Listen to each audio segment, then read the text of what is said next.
Hello વિદ્યાર્થી મિત્રો, આજે આપણે ધોરણ 6 વિકાસ મૂલ્યાંકન અસાઇનમેન્ટમાં વિષય ગણિતમાં પ્રશ્ન 5નો બનું સોલ્યુશન લઈશું। એમાં શું કહે છે, નીચેના દાખલા ગણો। એમાં પહેલું પ્રકરણ 12 છે। એમાં પહેલા પ્રશ્નમાં શું કહે છે, નીચે આપેલ સંખ્યાઓને પ્રમાણમાં છે કે નહીં તે નક્કી કરવાની છે। તો પહેલી છે 32, 48, 70 અને 210। ચલો પહેલાં સૌથી પહેલાં 32 અને 48નો ગુણોત્તર શોધીશું, એટલે કે 32/48। તો અહીંયા લખીશું 32/48। ચલો 32 નામે પાડીશું તો કે 16 દુ 32, 48 ના પાડીશું કે 16 તરી 48, તો કે 16 અંશ અને છેદમાં ઉડી જશે। તો શું વધ્યું, 2/3, એટલે કે 2/3। ચલો 70 ના કરીશું 70 અને 210નો ગુણોત્તર શોધીશું। તો 70/210 એટલે કે 70/210, તો 0 0 ઉડી જશે। તો નીચે ચલો 21 વધ્યા છે, તો 21 નામે પાડીશું તો કે 7 તરી 21, તો કે અંશ અને છેદમાં 7 7 ઉડી જશે। તો અંશમાં શું વધ્યું કે કાંઈ નહીં, તો કે 1 મૂકી દેવાનો, છેદમાં 3, તો કે 1/3 જવાબ રહેશે। તો હવે જો 2/3 ઇઝ નોટ ઇક્વલ ટુ 1/3, બંને સરખા નથી, માટે ઇઝ નોટ ઇક્વલ ટુ તો લખી દેવાનું 32, 48, 70, 210 પ્રમાણમાં નથી। બીજું લઈશું, એમાં શું કહે છે 33, 44, 75, 100। તો કે 33 અને 44નો ગુણોત્તર લઈશું, તો કે 33/44 એટલે કે 33/44, તો કે 11 તરી 33, 11 ચોક 44, તો 11 11 ઉડી જશે। તો શું વધ્યું, 3/4, એટલે કે 3/4। ચલો 75 અને 100નો ગુણોત્તર લઈશું, એટલે કે 75/100, એટલે કે 75/100 બરાબર, તો કે 25 તરી 75, 25 ચોક 100, 25 25 અંશ અને છેદમાં ઉડી જશે। તો શું વધ્યું, 3/4, એટલે કે 3/4 એ આપણો જવાબ રહેશે। તો વિદ્યાર્થી મિત્રો જો બંને બાજુ 3/4 બરાબર 3/4, બંને બાજુ સરખા છે, માટે 33, 44, 75 અને 100 પ્રમાણમાં છે।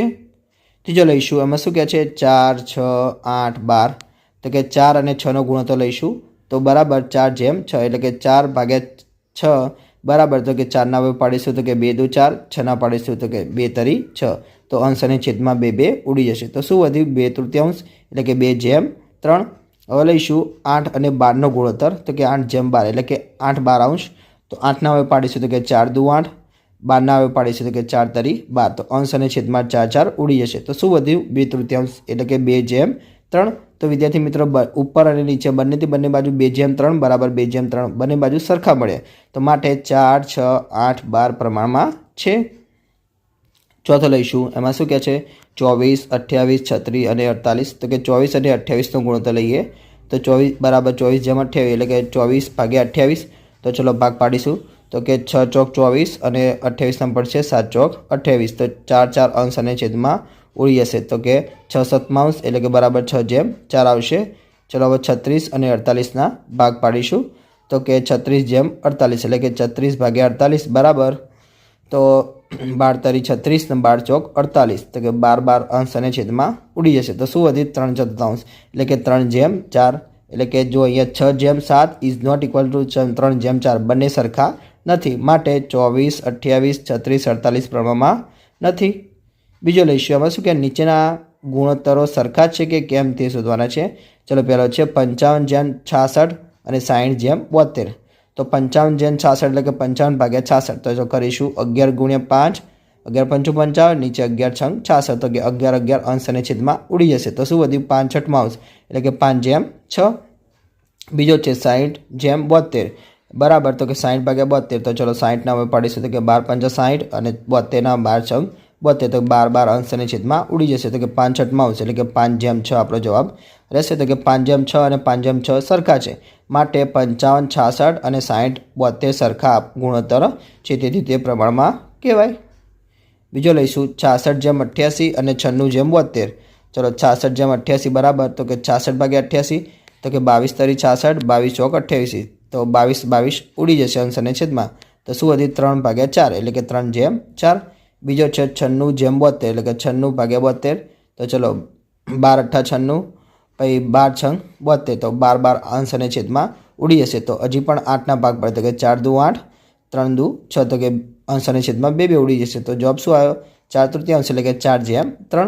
તો માટે 3/4 અને 4/3 સરખા નથી, એટલે કે ઇઝ નોટ ઇક્વલ ટુ લખેલું છે મેં, તો માટે લખી દે 66/88 અને 96/72 સરખા ગુણોત્તરો નથી। ત્રીજો લઈશું, એમાં કહે છે 84/98 અને 78/91। તો ચલો 84/98 કરીશું પહેલાં, તો 84/98, તો કે 14 ચોક 84, 14 7 98, તો 14 14 અંશ અને છેદમાં ઉડી જશે, તો કે 6/7, એટલે કે 6/7 આવશે। ચલો 78 જેમ 91 છે તો 78 ભાગ્યા 91 તો થશે બરાબર 13 છંગ 78 તે 91 તો 13 અંશ અને છેદમાં ઉડી જશે તો કે 6 7 આવશે એટલે કે 6 જેમ 7 એટલે કે રહેશે તો કે 6 જેમ 7 અને 6 જેમ 7 જો બંનેમાં 6 જેમ 7 અને 6 જેમ 7 મળ્યા તો બંને સરખા છે માટે 84 જેમ 98 અને 78 જેમ 91 સરખા ગુણોત્તરો છે તેથી પ્રમાણમાં છે।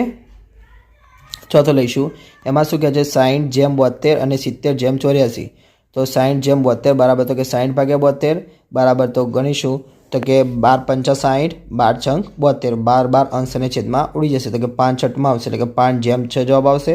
ચલો 70 અને 84 લઈશું તો કે 70 ભાગ્યા 84 તો કે 14 પંચા 70 અને 14 છંગ 84 તો 14 અંશ અને છેદમાં ઉડી જશે તો કે 5 છઠમાં આવશે એટલે કે 5 જેમ 6 તો અહીંયા બંને સરખા છે એટલે કે 5 જેમ 6 બરાબર 5 જેમ 6 તો માટે 60 જેમ 72 અને 70 જેમ 84 સરખા ગુણોત્તરો છે તેથી તે પ્રમાણમાં કહેવાય। ચલો પ્રશ્ન ત્રીજો લઈશું એમાં શું કે નીચેના દાખલા ગણો।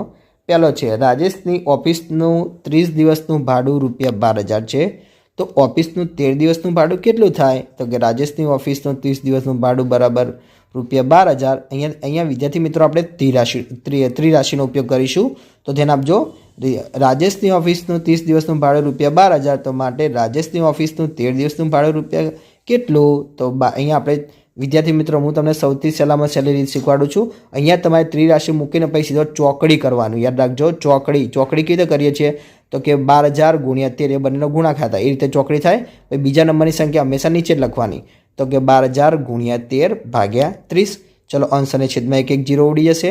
ચલો 1200ના ભાગ પાડીશું તો કે 400 તરી 1200 ભાગ્યા 3 નીચે હતા તો કે અંશ અને છેદમાં 3 3 ઉડાડી દેશું તો કે 400 ગુણ્યા 13 કરીશું તો જવાબ મળશે ₹5,200 થાય એ આપણો જવાબ રહેશે।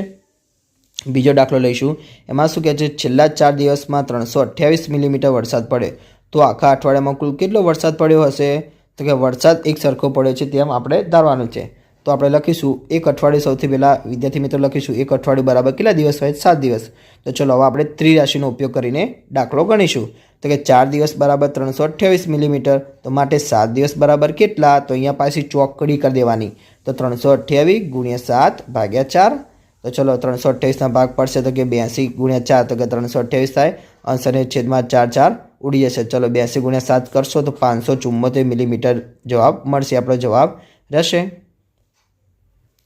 ત્રીજો લઈશું એમાં શું કહે છે નરેન્દ્રની 15 દિવસની આવક ₹5,400 છે તો તેની 7 દિવસની આવક કેટલા રૂપિયા હશે તો વિદ્યાર્થી મિત્રો અહીંયા આપણે શું કરીશું ત્રિરાશિ જ મૂકીશું તો કે નરેન્દ્રની 15 દિવસની આવક બરાબર ₹5,400 તો માટે નરેન્દ્રની 7 દિવસની આવક બરાબર કેટલા તો 5,400 ગુણ્યા 7 ભાગ્યા 15 અહીંયા પણ ચોકડી કરીશું તો 5,000 ચલો અહીંયા 5,400ના ભાગ પાડીશું તો કે 360 ગુણ્યા 15 કરીશું તો 5,400 થાય તો અંશ અને છેદમાં 15 ઉડી જશે તો કે 360 ગુણ્યા 7 કરીશું તો જવાબ મળશે ₹2,520 એ આપણો જવાબ રહેશે।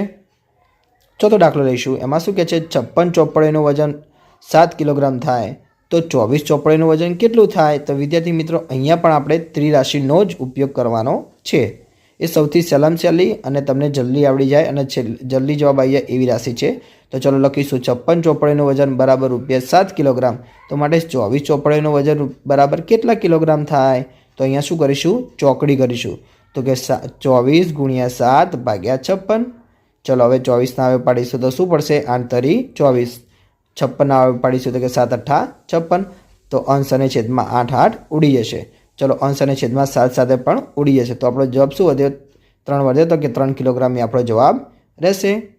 વિદ્યાર્થી મિત્રો તમને મારો વિડીયો ગમ્યો હોય તો ચેનલને લાઇક શેર અને સબસ્ક્રાઈબ કરવાનું ભૂલતા નહીં।